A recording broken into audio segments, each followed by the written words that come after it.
In a world chasing pleasure, one philosopher dared to say, "Go ahead, enjoy." This is Aristippus of Cyrene, the father of hedonism, who believed the goal of life wasn't to escape desire, but to master it. Born in the 5th century BCE in Cyrene, modern-day Libya, Aristippus was a student of Socrates. But unlike his teacher, he didn't see virtue in discomfort. He wore fine clothes, dined well, and taught that pleasure, not pain or self-denial, was the foundation of a good life. Yet he was no fool.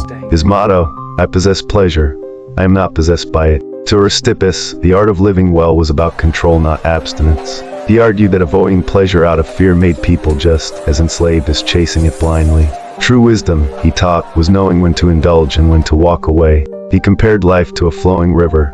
Jump in, but don't get swept away. Unlike other philosophers who scorned wealth and comfort, Aristippus embraced them.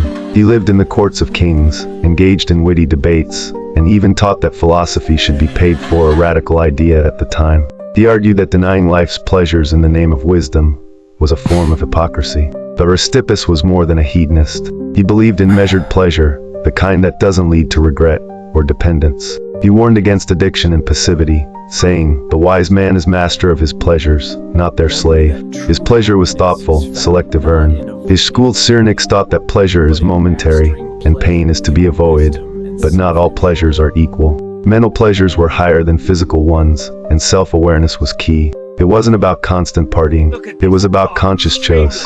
Aristippus lived boldly in a time of restraint. He debated Diogenes, who called him soft. Aristippus replied, "Yes, and I bathe too, but that doesn't make me dirty." His life was a celebration, but also a lesson in balance. In a world still torn between indulgence and denial, Aristippus reminds us that pleasure isn't the enemy. Ignorance is. To live well is to choose well, and in the art of pleasure, choice is everything.